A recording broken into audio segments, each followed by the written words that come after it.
السلام علیکم ورحمۃ اللہ وبرکاتہ۔ میں ہوں آپ کا دوست شاہ زیب رشید اور آپ دیکھ رہے ہیں میرا چینل دنیا و آخرت۔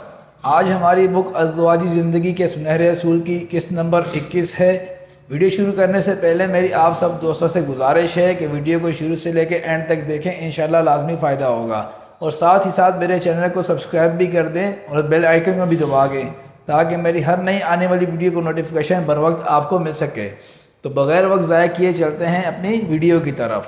تو آج کا ہمارا پہلا مضمون ہے ایک جوڑے کا واقعہ۔ ایک مرتبہ UAE میں ایک جوڑا جو بیت تھا، اس کا معاملہ اس عاجز کے سامنے آیا۔ معاملہ کیا تھا کہ خاوند صاحب اگرچہ دین کی محنت پر کافی وقت لگانے والے تھے، کئی مہینے اور چلے لگانے والے تھے، دیندار اور نیکوکار تھے، مگر گھر کے اندر ان کا مسئلہ تھا۔ ان کی بیوی عالمہ تھی، انڈیا میں ایک بڑے مدرسے سے فارغ ہو کر آئی تھی اور دین کا کام کر رہی تھی، اور بیچاری نے ایک مرتبہ ایک فقرے کے اندر کچھ اپنے دل کا غم کہہ ڈالا کہ مجھے بہت مصیبت ہے، پریشان ہوں، دعا کیجیے گا۔ چنانچہ میں نے میاں بیوی دونوں کو بلایا اور دونوں کو بلا کر جب بات پوچھی، گھر کے حالات پوچھے، میاں تو کہنے لگا کہ جی ہم بڑی سکون والی زندگی گزار رہے ہیں، مگر خاموشی سے بیٹھی ہوئی بیوی رونے لگ گئی۔ اس نے کوئی لفظ بھی نہ کہا۔ اس عاجز نے سمجھ لیا کہ کہیں نہ کہیں درمیان میں کوئی مسئلہ ہے۔ لوگ اپنی باتیں بتاتے ہیں، پیر حضرات باتوں کو سنتے ہیں، مگر بین السطور ان کو خود پڑھنا پڑتا ہے، سمجھنا پڑتا ہے کہ معاملہ کیا ہے۔ چنانچہ جب معاملہ سامنے آیا تو پتہ چل گیا کہ انہوں نے اپنی بیوی پر پابندی لگائی ہوئی تھی کہ تم اپنے گھر فون نہیں کر سکتی، ان کو خط نہیں لکھ سکتی۔ 4 سال گزر گئے تھے، وہ لڑکی اپنے گھر نہیں جا سکی تھی، حالانکہ خاوند کا کاروبار ایسا تھا کہ ایک سال میں وہ 4 مرتبہ چکر لگا سکتی تھی۔ خاوند خود 3 یا 4 مرتبہ اپنے ماں باپ کو مل آیا، مگر اپنی بیوی کو اس نے 4 سال سے گھر نہیں جانے دیا۔ اس پر اور مصیبت دیکھیے کہ خط لکھنے کی اجازت نہیں، فون کرنے کی اجازت نہیں۔ پھر جلتی پر تیل کا کام دیکھیے، خود بیوی کے پاس بیٹھ کر اپنے ماں باپ کو فون کرتا، لیکن بیوی کو اجازت نہیں۔ کتنا بڑا ظلم ہے، اور یہ ایک دیندار بندہ اپنی نیک بیوی پر کر رہا تھا، اور بیوی بیچاری چونکہ نیک اور دیندار تھی اس لیے وہ خاوند کی خاطر یہ سب قربانیاں دے رہی تھی، مگر بیٹی تھی، اس کا بھی دل تڑپتا تھا کہ میں کبھی اپنی ماں سے ملوں، اپنے باپ کو دیکھوں، لہٰذا اس کا دل غمزدہ رہتا تھا۔ اب بتاؤ اس کو گھر میں کیسے سکون ملے گا؟ میں نے اس آدمی سے کہا کہ دیکھیں آپ کے پاس کیا شرعی دلیل ہے کہ اگر بیوی گھر جائے گی تو پھر کوئی گناہ کا معاملہ ہوگا؟ کہنے لگا ہرگز نہیں، میری بیوی تکیہ نکیہ پاک صاف ہے، اس کے گھر والے بھی نیک ہیں، مجھے ایسا کوئی خطرہ نہیں۔ میں نے کہا پھر بیچنے میں کیا رکاوٹ ہے؟ کہنے لگے بس مجھے ویسے ہی وہ اچھے نہیں لگتے۔ میں نے کہا اچھا، اب آئندہ آپ نے اس بات کی پابندی کرنی ہے کہ اگر آپ ایک مرتبہ گھر میں چکر لگائیں تو ایک مرتبہ بیوی کو بھی چکر لگانے کی اجازت ہوگی۔ ایک فون آپ کریں گے تو ایک فون بیوی کو بھی کرنے کی اجازت ہوگی۔ تو جب یہ اس کو بتایا کہ یہ تمہارے گھر کے مسائل کا حل ہے تو اب خاوند صاحب کو ہوش آیا کہ میں کیا غلطی کر رہا تھا، مگر بیوی کہنے لگی نہیں حضرت، مجھے ہر دن فون کرنے کی ضرورت نہیں، مہینے میں ایک دفعہ بھی امی سے بات ہو جائے تو میرے لیے تو عید کا دن ہو جائے گا۔ چنانچہ ان کے گھر کے سارے مسئلے اسی ایک عمل سے حل ہو گئے، اور گھر کے اندر پھر اللہ تعالیٰ نے ان کو پرسکون زندگی عطا کر دی۔ وہ صاحب دوبارہ آئے اور کہنے لگے حضرت میں آپ کا احسان نہیں اتار سکتا، پتہ نہیں شیطان نے مجھے کیا ورغلا دیا، میرے دماغ میں کیا ڈال دیا تھا کہ میں نے اپنے گھر کو جہنم کی طرح بنا لیا تھا۔ آپ نے معاملہ فہمی کے ساتھ سمجھا دیا، اب ہمارے گھر میں جنت کی سی رونقیں آ گئی ہیں۔ تو جی ہمارا یہ ایک موضوع ختم ہو گیا یہیں پہ۔ تو آگے ہے شوہر کے لیے 10 سنہری اصول۔ تو اب ہم اسے سٹارٹ کرتے ہیں۔ تو ہمارا پہلا موضوع ہے ہمیشہ مسکراتے ہوئے گھر میں آئیں۔ اس کو اپنی زندگی کا اصول بنا لیں کہ جب بھی گھر میں داخل ہوں مسکراتے ہوئے چہرے کے ساتھ داخل ہوں۔ یہ نبی علیہ السلام کی مبارک سنت ہے۔ سیدہ عائشہ صدیقہ رضی اللہ تعالی عنہ فرمایا کرتی تھی کہ کہ نبی علیہ السلام جب بھی گھر میں داخل ہوتے مسکراتے چہرے کے ساتھ داخل ہوتے اور اہل خانہ کو سلام کرتے۔ یہ بظاہر معمولی بات نظر آتی ہے، لیکن اس کی برکات کا تجربہ کئی دفعہ ہوا۔ ایک مرتبہ کراچی کا ایک جوڑا اس عاجز کے پاس آیا۔ دونوں کی شادی کو کچھ سال گزر چکے تھے۔ دونوں سلسلے میں بیعت تھے اور دونوں نیک ذہن کے تھے۔ انہوں نے مل کر بات کی کہ ہم آپس میں اس نتیجے پر پہنچے ہیں کہ ہمارا ایک دوسرے کے ساتھ گزارا مشکل ہے، لیکن ہم اپنے والدین کو ابھی تک یہ بات نہیں بتا سکے۔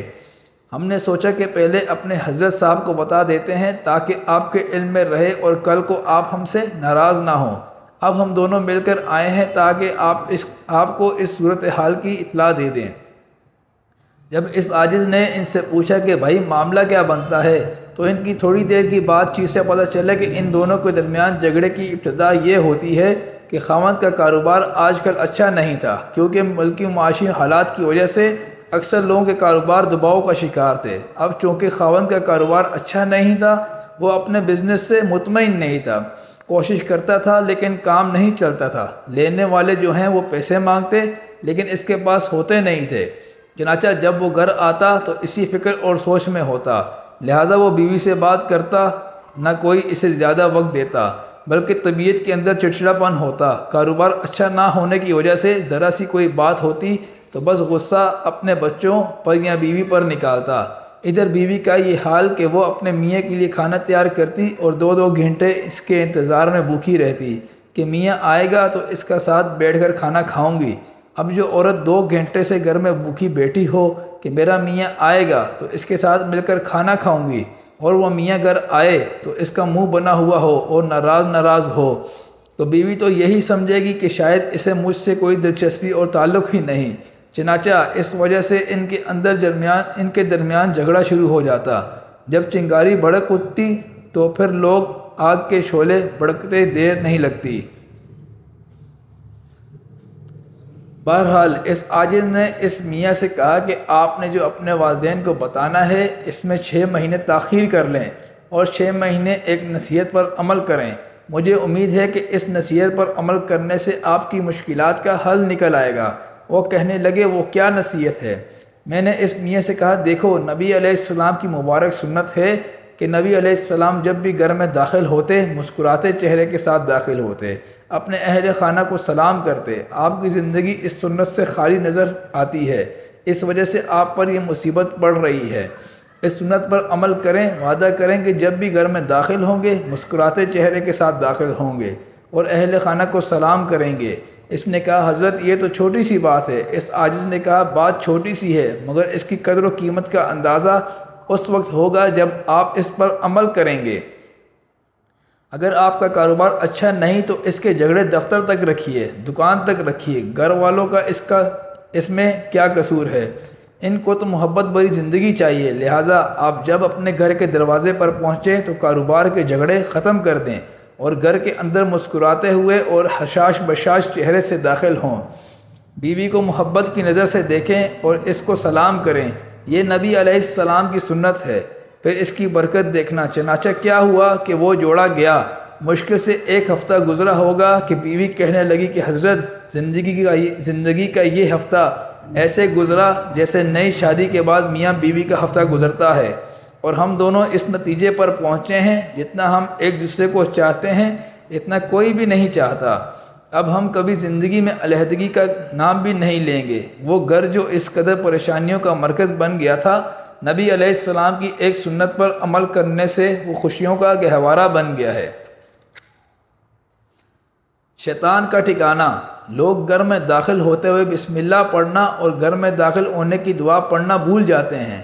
روایات میں آتا ہے کہ جب کوئی مرد گھر میں داخل ہوتا ہے تو شیطان اس کے ساتھ ساتھ ہوتا ہے۔ اگر وہ گھر میں داخلے کی مسنون دعا پڑھ لے یا اللہ کا ذکر کر لے تو شیطان اپنی اولاد سے یہ کہتا ہے کہ اس گھر میں ہمارا کوئی ٹھکانہ نہیں، لہٰذا ہم اس گھر میں نہیں جا سکتے، اور اگر وہ نہ پڑھے تو شیطان اپنی اولاد سے یہ کہتا ہے کہ آ جاؤ جہاں ہمیں یہاں رہنے کا ٹھکانہ مل گیا ہے، لہٰذا شیطان اپنی آل اولاد کے ساتھ وہاں ٹھہر جاتا ہے اور پھر میاں بیوی کے درمیان جھگڑے کا سبب بنتا ہے۔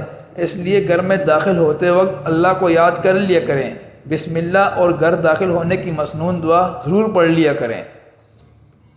تو آج کے ہمارا مضمون یہی تک تھا۔ ویڈیو پسند آنے کی صورت میں میری اس ویڈیو کو اپنے دوستوں کے ساتھ شیئر کریں، اس ویڈیو کو لائک کریں، کمنٹس باکس میں کمنٹس لازمی کریں کہ آپ کو یہ ویڈیو کیسی لگی۔ تو نیکسٹ ویڈیو تک کے لیے اجازت دیجیے، اللہ حافظ۔